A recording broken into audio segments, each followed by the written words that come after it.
I have always advocated for people to own physical gold and physical silver to protect themselves from government's monetary policies and political agendas. But what type of gold and silver to own isn't the easiest to determine. In this video, I'm going to go over why I own fractional gold, why you should too, and which type of fractional gold I have in my stack. Coming up.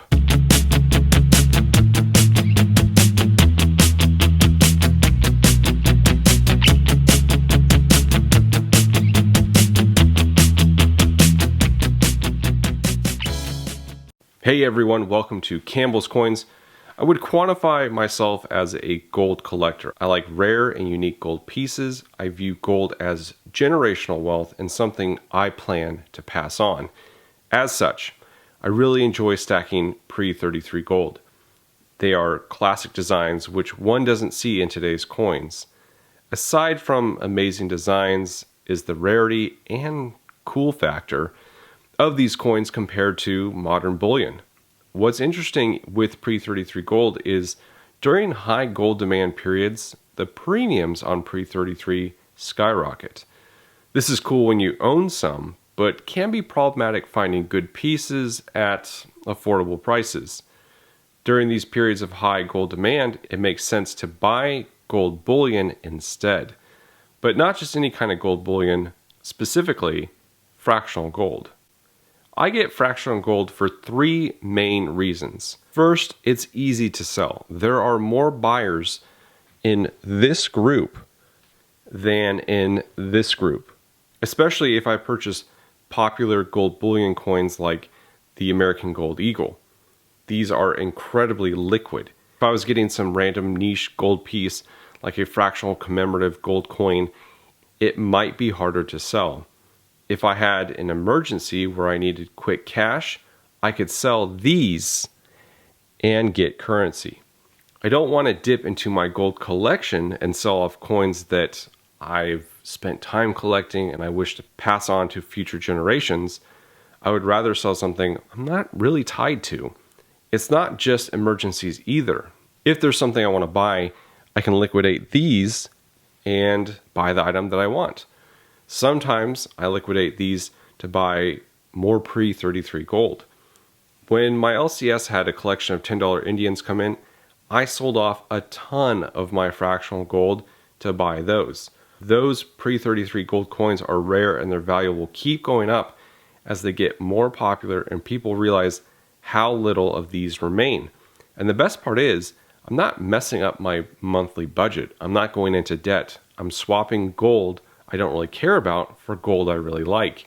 And to be honest, my gold stack didn't decrease in size. It remained the same. Second, gold is my store of wealth and savings. I went over this in my video, Be Your Own Bank. Why do I put my savings into gold? It's simple. I don't trust the banks or our economy. Instead of having cash in the bank, I store my wealth in physical gold. I do this for three big reasons. First, the dollar is losing value every day. One can't buy the same amount from the same place today that they could a year ago. Second, when you have cash tied up in precious metals, it makes it more difficult to spend it. I can't go to the store, throw down a few grams of gold, and walk out with groceries. When your cash is tied up in physical precious metals, it forces one to be more conscious of what they're spending their money on and staying within their budget to not get caught in having to liquidate their stack to pay off needless expenses. I love how it makes me question if I really need that product. Third, when you give your cash over to the bank, it becomes their cash. Check your contracts. They do with it whatever they please. They can loan it out to others at high interest rates while paying you 0.01% interest on your savings, if that. Additionally, if you need a large amount of money, try taking it out of the bank. They will make you schedule an appointment to come back to withdraw your money. They will ask you invasive questions about what you plan on doing with your money. You have every right to tell them it's none of their business, but it's not just for these reasons. Our banking system is on the verge of collapsing. My uncle tried to deposit a $3,500 check and his bank told him that there would be a 10-day hold on the funds for a freaking deposit. What is going on? This is only going to get worse with a cbdc, a central bank digital currency, where they can hold your funds for whatever time they determine. They can withdraw your funds as they see fit. They can add a negative interest rate on your account, forcing you to spend that cash in your savings if they want to get the economy moving. If you don't spend it, you lose it. Getting back to my reasoning for stacking fractional gold, I look at gold as insurance, and I suspect many others do as well, whether they realize it or not. When the COVID lockdown hit in March 2020, many people sold their gold to pay bills they couldn't otherwise pay because they were out of work. Gold served its purpose for those individuals. I used to have pet insurance. I was paying $120 a month for a couple years until I realized I was just breaking even. Instead of paying for pet insurance, I stacked gold. And that gold grows in value as the years go on. If I need to tap into my stack to pay for a vet bill or car maintenance, it's there for me to do so. If I don't need it, the gold stays in my stack and continues growing in value. I do this especially in times like these where there is so much uncertainty and economic manipulation. This is some examples of many and something you can do as well. Because I use gold bullion as my insurance, I stack the most popular fractional pieces in case the situation arises to sell for cash.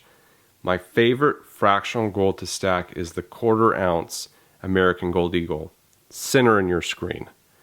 I understand many people might scoff at this notion due to the high premium surrounding these, but trust me, one often gets this premium back, sometimes more, when they have to sell. Versus, let's say, a commemorative gold piece. These pieces command an incredibly low premium even when gold is on fire, and that might seem enticing to purchase, but it's a mistake.